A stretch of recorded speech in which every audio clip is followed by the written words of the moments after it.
नमस्कार दर्शक बंधु आज हूँ अगस्ट मास 12 तारिख मंगलवार। आज दिन जाकर टॉप 20 गुरुत्वपूर्ण खबर उपरे आसतु नजर पकाइबा। भिडियोटी को शेष पर्यंत देखंतु। मात्र किछि समय मध्य जानिपारे आज दिन संपूर्ण खबर। ता पूर्व चैनल रे नुआ थिले चैनल को सब्सक्राइब करी पाखरे आसुथिबा बेल आइकन को ऑन करी रखंतु। एमिति सबुदिन लेटेस्ट न्यूज सर्वप्रथमे देखिया पाई। तेबे आसतु संपूर्ण खबर उपरे नजर पकाइबा। प्रथम खबर आसंता 13 रे उत्तर पश्चिम तथा यार संलग्न पश्चिम केन्द्रीय बंगोपसागर में लघुचाप क्षेत्र सृष्टि हेब, जार प्रभाव में आसंता 17 तारिख पर्यंत राज्य में प्रबल वर्षा संभावना रही।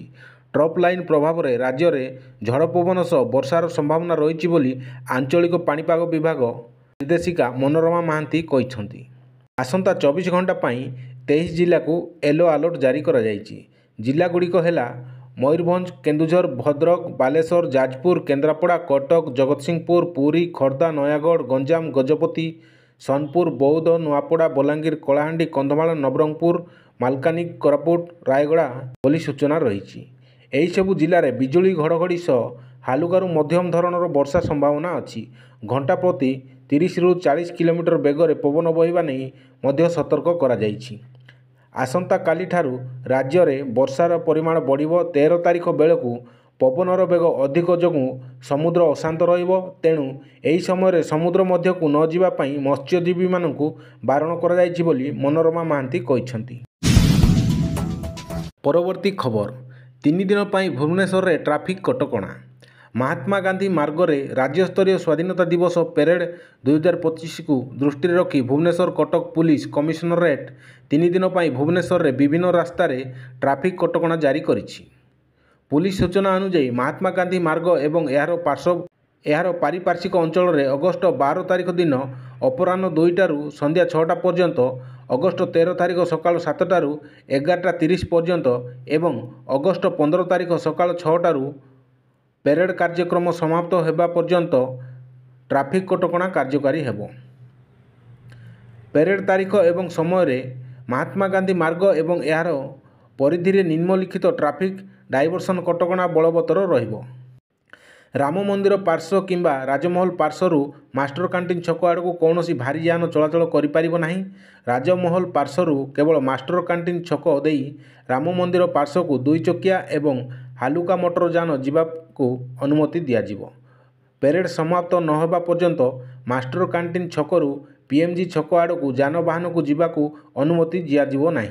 हाउसिंग बोर्ड पार्श्वरू रवींद्र मंडप पार्श्व को कौनसी यानवाहन आसिबाकू अनुमति दियाजिबो नाही एवं केसरी टकीज क्रॉसिंग रे गति परिवर्तन कर। एजी स्क्वायर पार्श्वरू कौनसी यान को पीएमजी स्क्वायर आड़ को जीवाकू अनुमति दियाजिबो नाही एवं जयदेव भवन स्क्वायर रे इडिकल ऑडिटोरियम पार्श्व आड़ को गति करा जिवो। 120 बाटालियन छक पार्श्वरू आसुथिबा समस्त प्रकार यानवाहन को एमएलए कॉलोनी क्रॉसिंग रे यूनिट 4 आड़ को स्थानांतरित करा जिवो। महात्मा गांधी मार्ग स्पर्श करुवा समस्त रास्ता को सील करा जिवो एवं केवल पदयात्री मानकू मार्ग को जीवाकू अनुमति दियाजिवो बोली सूचना रही। परवर्ती खबर भारतीय रेलवाई यात्री मानकू उत्तम एवं द्रुत सेवा प्रदान करने पर एक संरक्षण प्रणाली को आधुनिक प्रजुक्ति विद्या सहित अपग्रेड करने को जाउछि। एही अपग्रेड रेलवाईर टिकेट बुकिंग क्षमता को 4 गुण वृद्धि करिवो। अर्थात एही प्रणाली प्रति मिनिट रे 1 लाख टिकेट बुकिंग करि पारिबो। वर्तमान एही क्षमता प्रति मिनिट रे 25,000 टिकेट बुक करि पारुछि। रेलमंत्री अश्विनी वैष्णव संसद में कहिसेंति रेलवाई centre for railway information system माध्यम यात्री संरक्षण प्रणाली को संपूर्ण पुनर्गठन करुछि। एथिरे हार्डवेयर, सॉफ्टवेयर, नेटवर्क उपकरण एवं सुरक्षा भित्तिभूमि बदला जिवो एवं अपग्रेड करा जिवो। एही अपग्रेड केवल बुकिंग क्षमता वृद्धि करिवो नाही बरं यात्रींको अभिज्ञता को आधुनिक एवं सुगम करिवो। भविष्यत में आवश्यकता को दृष्टि में रखी एही परिवर्तन करा जाउछि बोली रेलवाई दाबी करिछि। परवर्ती खबर दिल्ली वाशिंगटन को विमान चलाचल बंद करिवो एयर इंडिया। सेप्टेम्बर 1, 2025 रु दिल्ली वाशिंगटन डीसी को एयर इंडिया विमान सेवा बंद करिवो बोली निष्पत्ति नेइछि। एही गुरुत्वपूर्ण निष्पत्ति पछरे 2टी गुरुत्वपूर्ण कारण दर्शा जाइछि। कहा जे एयर इंडिया 26टी बोइंग 787/8 ବିମାନକୁ ଅପଗ୍ରେଡ୍ କରିବା ପାଇଁ କାମ ଚାଲିଛି। ଏହା ଯୋଗୁଁ ଅନେକ ବିମାନ ଦୀର୍ଘ ସମୟ ପର୍ଯ୍ୟନ୍ତ ଉଡ଼ାଣ ପାଇଁ ଉପଲବ୍ଧ ହେବ ନାହିଁ। ଏହି କାମ 2026 ଶେଷ ପର୍ଯ୍ୟନ୍ତ ଜାରି ରହିବ ବୋଲି ସୂଚନା ରହିଛି। ଏହା ବ୍ୟତୀତ ଏବେ ପାକିସ୍ତାନର ଆକାଶପଥ ବନ୍ଦ ଥିବାରୁ ଦୂରଗାମୀ ବିମାନରେ ସମସ୍ୟା ସୃଷ୍ଟି ହେଉଛି। ତେଣୁ ଏୟାର ଇଣ୍ଡିଆ ଏଭଳି ନିଷ୍ପତ୍ତି ନେଇଛି ବୋଲି ସୂଚନା ରହିଛି। ପରବର୍ତ୍ତୀ ଖବର, ସୋମବାର ଅପରାହ୍ନରେ ନେଭି ମୁମ୍ବାଇର ନେରୁଲରେ ଥିବା ଶୁଶ୍ରୂଷା ହସ୍ପିଟାଲରେ ବେସମେଣ୍ଟରେ ଅଗ୍ନିକାଣ୍ଡ ଘଟିଛି। ହସ୍ପିଟାଲ ଭିତରେ ଫସି ରହିଥିବା ସମସ୍ତ ରୋଗୀଙ୍କୁ ଯୁଦ୍ଧକାଳୀନ ଭିତ୍ତିରେ ସୁରକ୍ଷିତ ଭାବେ ଉଦ୍ଧାର କରାଯାଇଛି। ଅଗ୍ନିକାଣ୍ଡ ସମ୍ପର୍କରେ ଖବର ପାଇ ଘଟଣାସ୍ଥଳରେ ପହଞ୍ଚିଥିବା ଅଗ୍ନିଶମ ବାହିନୀର ଦଳ 1 ଘଣ୍ଟା ସମୟ ମଧ୍ୟରେ ନିଆଁକୁ ନିୟନ୍ତ୍ରଣ କରିଥିଲେ। ଏହି ଅଗ୍ନିକାଣ୍ଡରେ ହସ୍ପିଟାଲର ବେସମେଣ୍ଟ ସମ୍ପୂର୍ଣ୍ଣ ଭାବେ ଜଳିଯାଇଛି। ନିଆଁ ଲାଗିବା କାରଣ ଏପର୍ଯ୍ୟନ୍ତ ଜଣାପଡ଼ିନାହିଁ। ତଦନ୍ତ ଚାଲିଛି ବୋଲି ସୂଚନା ରହିଛି। ପରବର୍ତ୍ତୀ ଖବର, ଅର୍ଥମନ୍ତ୍ରୀ ନିର୍ମଳା ସୀତାରମଣ ସୋମବାର ଲୋକସଭାରେ ସଂଶୋଧିତ ଆୟକର ବିଲ୍ ଉପସ୍ଥାପନ କରିଛନ୍ତି। ଏହି ନୂତନ ବିଲ୍ରେ ସାଂସଦ ବୈଜୟନ୍ତ ପଣ୍ଡାଙ୍କ ଅଧ୍ୟକ୍ଷତାରେ ଗଠିତ ସିଲେକ୍ଟ କମିଟିର ଅଧିକାଂଶ ସୁପାରିଶ ଅନ୍ତର୍ଭୁକ୍ତ ରହିଛି। ଗତ ସପ୍ତାହରେ ସରକାର ଆୟକର ବିଲ୍ 2025 ପ୍ରତ୍ୟାହାର କରିବା ନିଷ୍ପତ୍ତି ନେବା ପରେ ଏହି ପଦକ୍ଷେପ ନିଆଯାଇଛି ବୋଲି ସୂଚନା ରହିଛି। ପରବର୍ତ୍ତୀ ଖବର, ବରଗଡ଼ ଜିଲ୍ଲା ଗାଇସିଲଟ ପ୍ରସଙ୍ଗରେ ବିଜେଡିର ସାମ୍ବାଦିକ ସମ୍ମିଳନୀ ଅନୁଷ୍ଠିତ ହୋଇଯାଇଛି। ରାଜ୍ୟରେ ବର୍ତ୍ତମାନ ନାବାଳିକା ଓ ମହିଳାଙ୍କ ଉପରେ ଅତ୍ୟାଚାର ବଢ଼ି ବଢ଼ି ଚାଲିଛି। ସୋମବାର ବରଗଡ଼ ଜିଲ୍ଲା ଗାଇସିଲଟରେ ଜଣେ ନାବାଳିକା ପୋଡ଼ି ମୃତ୍ୟୁବରଣ କରିଛନ୍ତି। ବାଲେଶ୍ୱର ବଳଙ୍ଗା ପଟ୍ଟାମୁଣ୍ଡାଇ ଘଟଣାରୁ ଯାହା ଲାଗୁଛି ପୁଲିସର ମନୋବଳ ଭାଙ୍ଗି ଯାଇଛି। ତଦନ୍ତ ଦିଗହରା ହୋଇଛି ବୋଲି ସାମ୍ବାଦିକ ସମ୍ମିଳନୀରେ ବିଜେଡି ବିଧାୟକ ଧ୍ରୁବଚରଣ ସାହୁ ଅଭିଯୋଗ କରିଛନ୍ତି। ପରବର୍ତ୍ତୀ ଖବର, ଗତ 28 ଜୁଲାଇରେ ଅଭିଯୋଗ ପ୍ରକୋଷ୍ଠରେ ମୁଖ୍ୟମନ୍ତ୍ରୀ ମୋହନ ଚରଣ ମାଝୀଙ୍କୁ ଅଭିଯୋଗ କରିବା ପରେ ସୋମବାର ରାଜଭବନ ସମ୍ମୁଖରେ ଗଞ୍ଜାମର ଚର୍ଚ୍ଚିତ ପୂର୍ବତନ ସରପଞ୍ଚ ଆରତୀ ଦେବୀ ଧାରଣାରେ ବସିଛନ୍ତି। ନିଜ ଅଞ୍ଚଳରେ ବିରଳ ଜୀବଜନ୍ତୁ, ପ୍ରାକୃତିକ ପରିବେଶ, ପ୍ରାଚୀନ କୀର୍ତ୍ତି ଓ ଜଳାଶ୍ରୟକୁ ଖଣି ମାଫିଆଙ୍କଠାରୁ ରକ୍ଷା କରିବା ପାଇଁ 7 ଦଫା ଦାବି ନେଇ ସେ ଧାରଣାରେ ବସିଛନ୍ତି ବୋଲି ସୂଚନା ରହିଛି। ପରବର୍ତ୍ତୀ ଖବର, ଆଗାମୀ ଅକ୍ଟୋବର 2ରୁ କଂଗ୍ରେସ ପକ୍ଷରୁ ସମ୍ବିଧାନ ବଞ୍ଚାଅ ସତ୍ୟାଗ୍ରହ କରାଯିବ।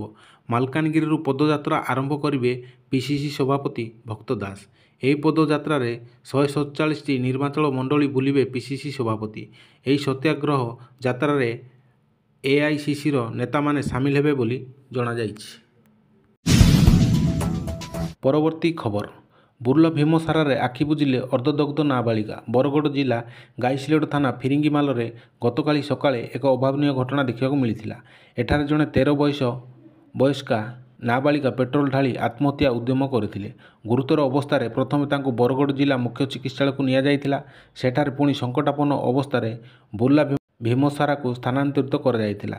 ସେଠାରେ ତାଙ୍କର ମୃତ୍ୟୁ ହୋଇଥିବା ସୂଚନା ରହିଛି। ପରବର୍ତ୍ତୀ ଖବର, ଜମି ହରାଇଥିଲେ ଜମି ଦେବେ ସରକାର, ଏଭଳି ପ୍ରତିଶ୍ରୁତି ଦେଇ ଚର୍ଚ୍ଚାରେ ରାଜସ୍ୱ ମନ୍ତ୍ରୀ ସୁରେଶ ପୂଜାରୀ।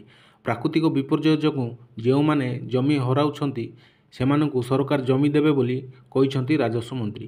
ଏନେଇ ଖୁବ୍ ଶୀଘ୍ର ସବୁ ଜିଲ୍ଲାପାଳମାନଙ୍କୁ ରିପୋର୍ଟ ମଗାଯିବ ବୋଲି ସେ କହିଛନ୍ତି। ତାଙ୍କ କହିବା ମୁତାବକ ନିଆଳିରେ 1982 ମସିହାରୁ ଏହି ସମସ୍ୟା ନଜରକୁ ଆସିଛି। ନିଆଳିଶ ବଡ଼ମ୍ବାରେ ବି ବନ୍ୟା ସମୟରେ ନଦୀ ତା'ର ଗତିପଥ ବଦଳାଇବାରୁ ଅନେକ ଲୋକ ଜମି ହରାଇଛନ୍ତି।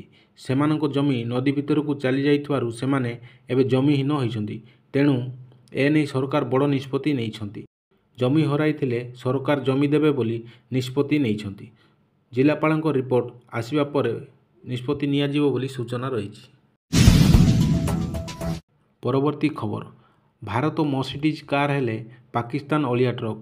ଆମେରିକା ଗସ୍ତରେ ଥିବା ପାକିସ୍ତାନର ସେନାମୁଖ୍ୟ ଅସିମ ମୁନିର କଥା କଥାରେ ନିଜ ଦେଶକୁ ଏଭଳି କହି ସମାଲୋଚିତ କରିଛନ୍ତି। ପାକିସ୍ତାନର ସେନାମୁଖ୍ୟ ଫିଲ୍ଡ ମାର୍ଶାଲ ଅସିମ ମୁନିର ଅପରେସନ ସିନ୍ଦୁର ପରେ ଦ୍ୱିତୀୟ ଥର ପାଇଁ ଆମେରିକା ଗସ୍ତ କରିଛନ୍ତି। ଏହି ସମୟରେ ସେ ଭାରତକୁ ନେଇ ବିଷ ଓଗାଳିବା ବେଳେ ପୁଣି ଥରେ ନିଜ ଦେଶକୁ ନେଇ ସତ୍ୟ କହିଛନ୍ତି ବୋଲି ସୂଚନା ରହିଛି। ପରବର୍ତ୍ତୀ ଖବର, ରବିବାର ଦିନ ଥିରୁବନନ୍ତପୁରମରୁ ନୂଆଦିଲ୍ଲୀ ଆସୁଥିବା ଏୟାର ଇଣ୍ଡିଆର ଏକ ବିମାନକୁ ଚେନ୍ନାଇ ଅଭିମୁଖେ ଡାଇଭର୍ଟ କରିବାକୁ ପଡ଼ିଲା। କାରଣ କ୍ରୁ ସଦସ୍ୟମାନେ ଖରାପ ପାଗ ଯୋଗୁଁ ଏହି ସନ୍ଦିଗ୍ଧ ଯାନ୍ତ୍ରିକ ତ୍ରୁଟି ଦେଖିଥିଲେ। ବିମାନ କମ୍ପାନୀ ନିଶ୍ଚିତ କରିଛି ଯେ ବିମାନ ନମ୍ବର AI2455 ଚେନ୍ନାଇରେ ସୁରକ୍ଷିତ ଭାବରେ ଅବତରଣ କରିଛି ଏବଂ ବିମାନର ଆବଶ୍ୟକୀୟ ତଦନ୍ତ କରାଯିବ ବୋଲି ସୂଚନା ରହିଛି। ପରବର୍ତ୍ତୀ ଖବର, ବେଆଇନ ଭାବେ ଶିକ୍ଷକ ବଦଳି କରାଯାଉଥିବା ଅଭିଯୋଗ ନେଇ ଦାୟର ମାମଲାକୁ ହାଇକୋର୍ଟ ଗୁରୁତର ସହିତ ଗ୍ରହଣ କରିଛନ୍ତି। ରାଜ୍ୟର ସମସ୍ତ ସ୍କୁଲରେ 2025 ଅଗଷ୍ଟ 1 ତାରିଖ ସୁଦ୍ଧା ଛାତ୍ରଛାତ୍ରୀ ଶିକ୍ଷକ ଅନୁପାତ ସମ୍ପର୍କିତ ତଥ୍ୟ ଦାଖଲ ପାଇଁ ରାଜ୍ୟ ସରକାରଙ୍କୁ ହାଇକୋର୍ଟ ନିର୍ଦ୍ଦେଶ ଦେଇଛନ୍ତି। କେତେ ଶିକ୍ଷକ ପଦବୀ ଖାଲି ରହିଛି ଓ ଏହି ପଦ ପୂରଣ ପାଇଁ କ'ଣ ପଦକ୍ଷେପ ଗ୍ରହଣ କରାଯାଇଛି ସେ ନେଇ ତଥ୍ୟ ଦାଖଲ ପାଇଁ ହାଇକୋର୍ଟ ନିର୍ଦ୍ଦେଶ ଦେଇଛନ୍ତି। ପରବର୍ତ୍ତୀ ଖବର, ବଲାଙ୍ଗୀର ଜିଲ୍ଲାରେ ଅବସ୍ଥିତ ଥିବା ଦେଶର ଅନନ୍ୟ ଯୋଗିନୀ ପୀଠ ରାଣୀପୁର ଝରିଆଲକୁ ସୋମବାର ଓଡ଼ିଶା ଉପମୁଖ୍ୟମନ୍ତ୍ରୀ ପ୍ରଭାତୀ ପରିଡ଼ା ଗସ୍ତ କରିଥିଲେ। ମନ୍ଦିର ଟ୍ରଷ୍ଟ କମିଟି ପକ୍ଷରୁ ତାଙ୍କୁ ଭବ୍ୟ ସ୍ୱାଗତ ସମ୍ବର୍ଦ୍ଧନା ଜ୍ଞାପନ କରାଯାଇଥିଲା। ପରେ ମନ୍ତ୍ରୀ ପରିଡ଼ା ସୋମେଶ୍ୱର ମହାଦେବଙ୍କ ମନ୍ଦିରରେ ପହଞ୍ଚି ଦର୍ଶନ କରିଥିଲେ। ମୁଖ୍ୟ ପୂଜକ ଜଗମୋହନ ତ୍ରିପାଠୀ ପୂଜା କାର୍ଯ୍ୟ କରିବା ସହ ପୀଠର ସୁବିଧା ଅସୁବିଧା ବିଷୟରେ କହିଥିଲେ। ପରେ ବ୍ଲକ ପ୍ରଶାସନ ତରଫରୁ କରାଯାଇଥିବା ବୈଠକରେ ପ୍ରସ୍ତୁତ ହୋଇଥିବା ଡିପିଆର୍ ବିଷୟରେ LED ମାଧ୍ୟମରେ ଦେଖାଇଥିଲେ ଏବଂ 87 କୋଟି 93 ଲକ୍ଷ 28 ହଜାର ଟଙ୍କାର ପ୍ରଥମ ପର୍ଯ୍ୟାୟରେ ଘୋଷଣା କରିଥିଲେ ବୋଲି ସୂଚନା ରହିଛି। ପରବର୍ତ୍ତୀ ଖବର, ଢେଙ୍କାନାଳ ଜିଲ୍ଲା ଓଡ଼ାପଡ଼ା ତହସିଲ ସଦର ଥାନା ଅନ୍ତର୍ଗତ ଇନ୍ଦୁପୁର ଗ୍ରାମ ନିକଟରେ ଥିବା ଏକ ମାଙ୍କଡ଼ା ପଥର ଖଣିରେ ଜଣେ ଶ୍ରମିକ ମୃତ୍ୟୁବରଣ କରିଥିବା ଜଣାପଡ଼ିଛି। ଖବରରୁ ପ୍ରକାଶ ଯେ ସଦର ଥାନା ବେସାଳିଆ ଗ୍ରାମର ଅକ୍ଷୟ ନାୟକ 47 ବର୍ଷ ନାମକ ଶ୍ରମିକ ସବୁଦିନ ପରି ସୋମବାର ସକାଳେ ଇନ୍ଦିପୁର ଗ୍ରାମ ନିକଟସ୍ଥ ଗୁଣ୍ଡା ପଶି ଖଣି ମାଙ୍କଡ଼ା ପଥରକୁ ଖଣି କାମ କରିବାକୁ ଯାଇଥିଲେ। କାର୍ଯ୍ୟ କରିବା ସମୟରେ ଖଣିରେ ମାଟି ଅତଡ଼ା ତଳକୁ ଖସି ପଡ଼ିଥିଲା। ସେହି ଅତଡ଼ା ମାଟି ଭିତରେ ଶ୍ରମିକ ଜଣକ ଚାପି ହୋଇଯାଉଥିଲେ। ତାଙ୍କୁ JCB ମେସିନ୍ ଦ୍ୱାରା କାଢ଼ିବା ପରେ ଶ୍ରମିକ ଜଣକ ମୃତ୍ୟୁବରଣ କରିଥିବା ଜଣାପଡ଼ିଥିଲା। ପରବର୍ତ୍ତୀ ଖବର, ବିଜୁ ଜନତା ଦଳ ବରିଷ୍ଠ ନେତା ତଥା ଗଞ୍ଜାମ ଜିଲ୍ଲା ବିଜେଡି ସମ୍ପାଦକ ବଟକୃଷ୍ଣ ପଣ୍ଡାଙ୍କ 69 ବର୍ଷ ବୟସରେ ବିୟୋଗ ଘଟିଛି। କୌଣସି ଏକ ରୋଗରେ କିଛି ମାସ ପୀଡ଼ିତ ଥିଲେ ସେ। ରବିବାର ବିଳମ୍ବିତ ରାତିରେ ତାଙ୍କର ମୃତ୍ୟୁ ହୋଇଥିବା ଜଣାପଡ଼ିଛି। ସ୍ୱର୍ଗତ ପଣ୍ଡା ଛାତ୍ର ଜୀବନରୁ ରାଜନୈତିକ କ୍ୟାରିୟର ଆରମ୍ଭ କରି ସେ ବିଜେଡିର ଜଣେ ଟାଣୁଆ ନେତା ଭାବେ ବେଶ୍ ପରିଚିତ ଥିଲେ ବୋଲି ସୂଚନା ରହିଛି। ପରବର୍ତ୍ତୀ ଖବର, ସୋମବାର ବିରୋଧୀ ଇଣ୍ଡିଆ ମେଣ୍ଟର ସାଂସଦମାନେ ବିହାରରେ ଭୋଟର ତାଲିକା ସ୍ୱତନ୍ତ୍ର ସଂଶୋଧନ ବିରୋଧରେ ପ୍ରତିବାଦ କରି ସଂସଦ ଭବନରୁ ନିର୍ବାଚନ କମିଶନ ମୁଖ୍ୟାଳୟ ପର୍ଯ୍ୟନ୍ତ ଏକ ପଦଯାତ୍ରା ଆରମ୍ଭ କରିଥିଲେ। ଏହି ସମୟରେ ଭୋଟ ଚୋରି ଅଭିଯୋଗ କରିଥିଲେ। ଏହି ସମୟରେ ଦିଲ୍ଲୀ ପୋଲିସ ସେମାନଙ୍କୁ ଅଟକାଇବାକୁ ଚେଷ୍ଟା କରିଥିଲେ। ସାଂସଦମାନେ ହାଙ୍ଗାମା କରିଥିଲେ, ଯାହାପରେ ପୋଲିସ ରାହୁଲ ଗାନ୍ଧୀ, ପ୍ରିୟଙ୍କା ଗାନ୍ଧୀ ସମେତ ଅନେକ ବିରୋଧୀ ନେତାଙ୍କୁ ଅଟକ ରଖିଥିଲା ବୋଲି ସୂଚନା ରହିଛି।